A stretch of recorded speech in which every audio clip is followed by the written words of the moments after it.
Hello, everybody. Hope you're doing well. I wanted to go ahead and share a resource that I have found to be pretty useful.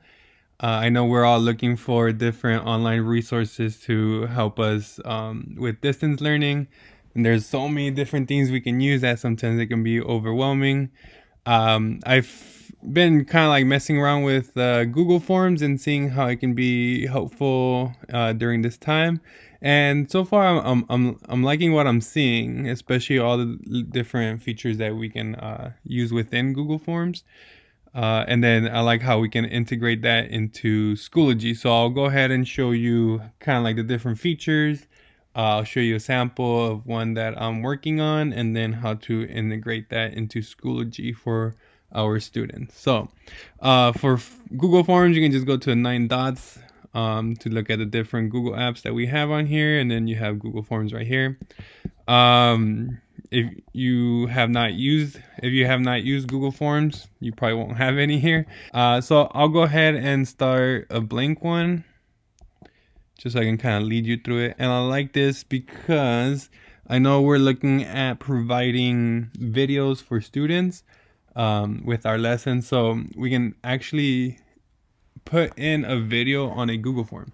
So what I am thinking is kind of approaching our lessons kind of like a flip model, where on Monday students will watch the video of the lesson, and then Tuesday when we meet together, that's when we have discussions about the assignment itself and questions they might have had on the lesson too.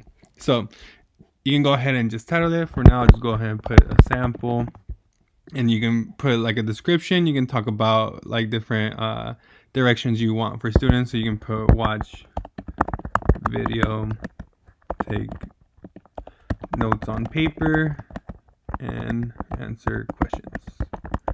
So in order for you to add a video, it has to be through YouTube.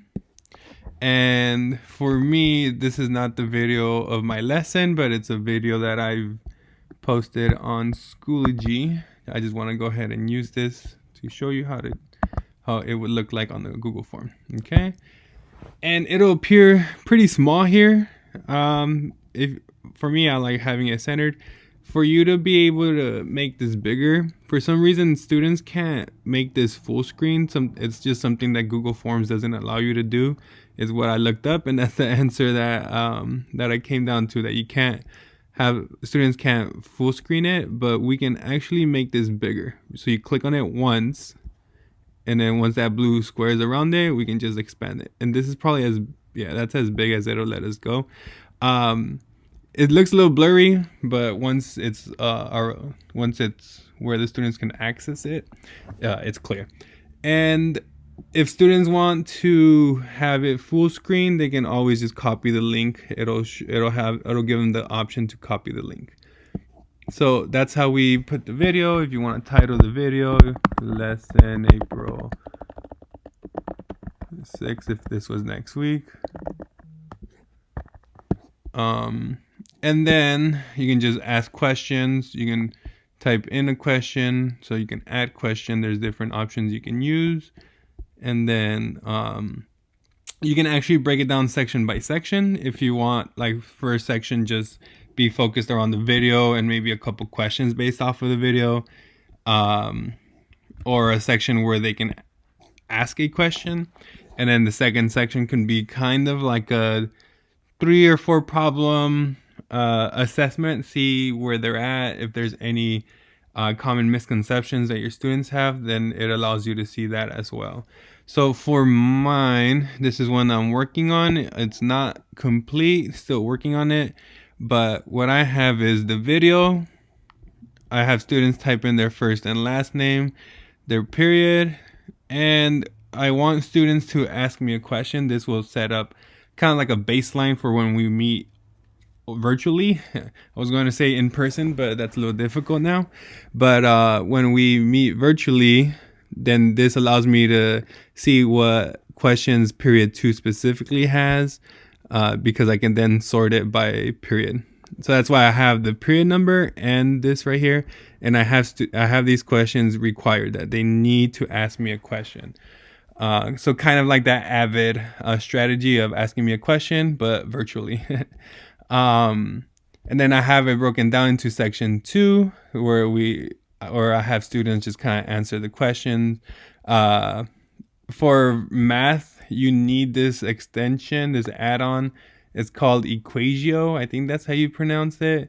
And then these little blue boxes allow you to type in equations. It's a little funky at first, but you just kind of get used to it. If you're trying to type it in for a question or an answer, like if you have multiple choice and you want to go ahead and type in a something that requires some type of formula, then you just click that, and then let's say I want to go ahead and just add this in there. I insert math. The thing is, it'll insert it as an image, but at least you have that image there so that students can go ahead and have that as an option. Okay. Same thing with these. So these are images, but they were used with that little add-on extension that we have on there. The good thing is, once you have responses, you can go ahead and look at overall kind of like a summary of each question. You can look at individual students. You can look at it question by question. And then this just kind of like allows you to see that. As a student, you can also see preview it as a student. So you can preview it as a student. And it already says I've already responded to this one.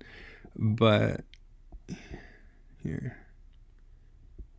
So once you respond to it gives you your score. So students, once they're answering these questions, they can see what they did incorrect and what was the correct answer. So that's a neat little feature. You can also download the spreadsheet, which then allows you to sort by class period, so that when you have your live session, you know what questions you're addressing. Let's see. So then I can delete all responses, and I believe it should let me go through it again now. Okay, there we go. So then this is how it would look like for the student. And then there's this feature right here that I was talking about earlier, where they can copy a link and then see it on like just type it in on Google or something, and they can have access to look at it on YouTube instead. But that's there. They type in their first and last name. I have everything that is required for them to answer. So let me go through this. And then they have access to the questions on the second section, and then they must click submit. So I'm just going to go ahead and select answers. And for the student, this is what comes out at the end. Your response has been recorded, and they can look at their score. Okay. In this case, it was 1 out of 3. But now it's how do we actually use this on Schoology? I was looking online at the different ways we can do this in order for us to actually be able to put it into Schoology. We click send, and we're going to need this link right here. So we can go ahead and copy and paste this. So copy it. On Schoology, you go to the class that you're trying to post it on. If you wanted a different folder, just go ahead and choose where you would go ahead and upload it in. So for this, you go ahead and you add materials. You go to add file link or external tool.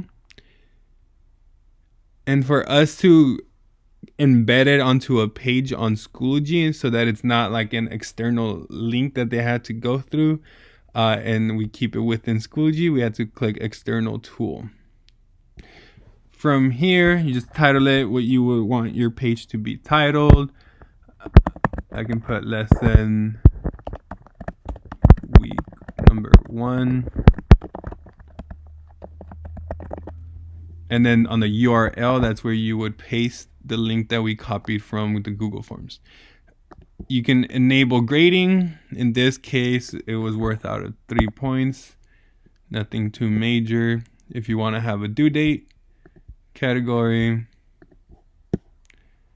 and then you can submit it. So then it just pops up where you want it, and click on it. It shows I already responded. If I want to see this as a student, then I can go ahead and access it now.